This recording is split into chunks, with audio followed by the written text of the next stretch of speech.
नमस्कार दोस्तों, मैं हूँ शैलेंद्र। स्वागत है आपका मेरे YouTube चैनल पर। आज की कहानी का शीर्षक है गाय का झूठा गुड़।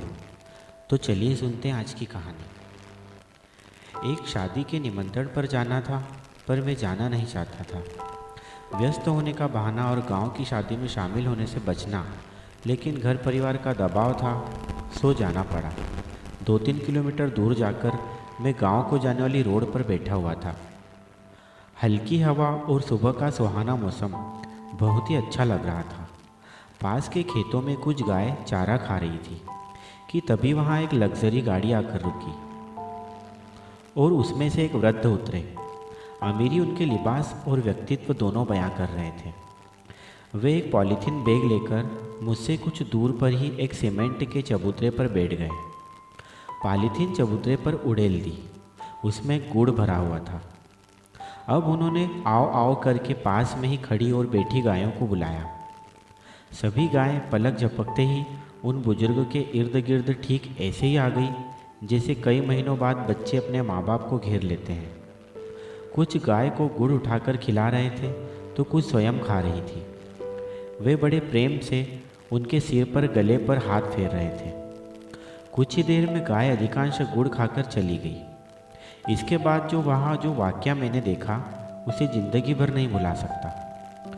हुआ कुछ यूँ कि गायों के गुड़ खाने के बाद जो गुड़ बच गया था वो बुजुर्ग उन टुकड़ों को उठा उठा कर खाने लगे। मैं उनकी इस क्रिया से अचंभित हुआ, पर उन्होंने बिना किसी परवाह के कई टुकड़े खाए और अपनी गाड़ी की ओर चल पड़े। मैं दौड़कर उनके नज़दीक पहुंचा और बोला, अंकल जी क्षमा चाहता हूं, पर अभी जो हुआ उससे मेरा दिमाग घूम गया। क्या आप मेरी इस जिज्ञासा को शांत करेंगे कि आप इतने अमीर होकर भी गाय का झूठा गुड़ क्यों खाया? उनके चेहरे पर अब हल्की सी मुस्कान उभरी। उन्होंने कार का गेट वापस बंद करा और मेरे कंधे पर हाथ रख वापस सीमेंट के चबूतरे पर आ बैठे और बोले, ये जो तुम गुड़ के झूठे टुकड़े देख रहे हो ना बेटा, मुझे इनसे स्वादिष्ट आज तक कुछ नहीं लगता। जब भी मुझे वक्त मिलता है मैं अक्सर इसी जगह आकर अपनी आत्मा में इस गुड़ की मिठास घोलता हूँ। मैं अब भी नहीं समझा अंकल जी, आखिर ऐसा क्या है इस गुड़ में? वे बोले, ये बात आज से कोई 40 साल पहले की है। उस वक्त मैं 22 साल का था। घर में ज़बरदस्त आंतरिक कलह के कारण मैं घर से भाग आया था, परंतु दुर्भाग्यवश ट्रेन में मेरा सारा सामान पैसे और चुरा कर ले गया। इस अजनबी से छोटे शहर में मेरा कोई नहीं था। भीषण गर्मी में खाली जेब के 2 दिन भूखे रहकर इधर से उधर भटकता रहा और शाम को भूख मुझे निगलने को आतुर थी। तब इसी जगह ऐसे ही एक गाय को एक महानुभाव गुड़ डालकर चले गए। यहाँ एक पीपल का पेड़ हुआ करता था। तब चबूतरा नहीं था। मैं उसी पेड़ की जड़ों पर बैठा भूख से बेहाल हो रहा था। मैंने देखा कि एक गाय ने गुड़ छुआ तक नहीं और उठकर वहाँ से चली गई। मैं कुछ देर किकंतरे मुड़ सोचता रहा और फिर मैंने वो सारा गुड़ उठा लिया और खा लिया। मेरी मृतपाय आत्मा में प्राण से आ गए। मैं उसी पेड़ की जड़ों में रात भर पड़ा रहा। सुबह जब मेरी आँख खुली तो काफ़ी रोशनी हो चुकी थी। मैं नित्य कर्मों से फारिग हो किसी काम की तलाश में फिर सारा दिन भटकता रहा, पर दुर्भाग्यवश मेरा पीछा नहीं छोड़ रहा था। एक और थकान भरे दिन ने मुझे वापस उसी जगह निराश, भूखा, खाली हाथ लौटा दिया। शाम ढल रही थी।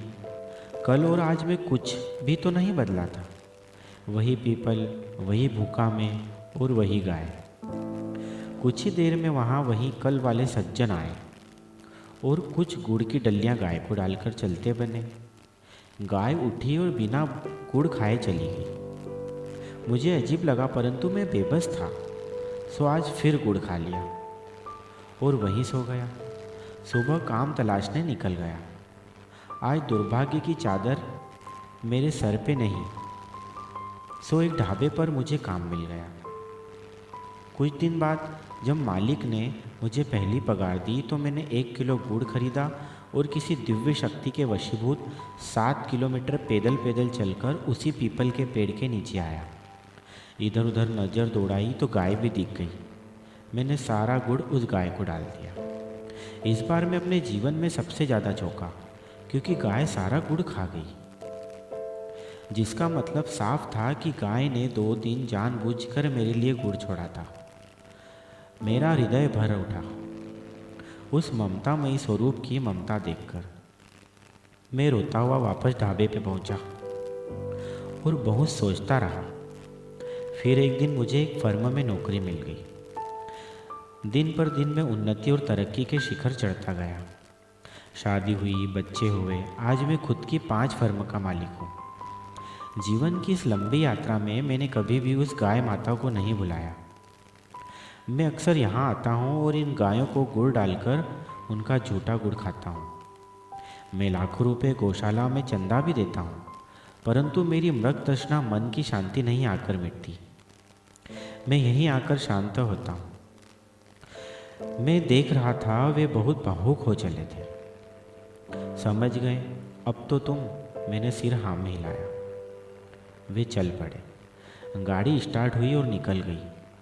मैं उठा, उन्हीं टुकड़ों में से एक टुकड़ा उठाया, मुंह में डाला। वापस शादी में शिरकत करने सच्चे मन से शामिल हुआ। सचमुच वो कोई साधारण गुड़ नहीं था, उसमें कोई दिव्य मिठास थी जो जीभ के साथ आत्मा को भी मीठा कर गई। घर आकर गाय के बारे में जानने के लिए कुछ किताबें पढ़ने के बाद जाना कि गाय गोलोक की एक अमूल्य निधि है, जिसकी रचना भगवान ने मनुष्य के कल्याणार्थ आशीर्वाद स्वरूप से की है। अतः पृथ्वी पर गोमाता मनुष्य के लिए भगवान का प्रसाद है। भगवान के प्रसाद स्वरूप अमृत रूपी गोदुग्ध का पान कर मानव ही नहीं अपितु देवगण भी तृप्त होते हैं। इसलिए गोदुग्ध को अमृत कहा जाता है।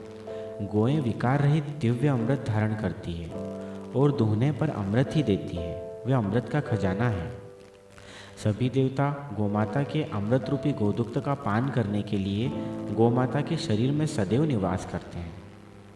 ऋग्वेद में गो को अदिति कहा गया है।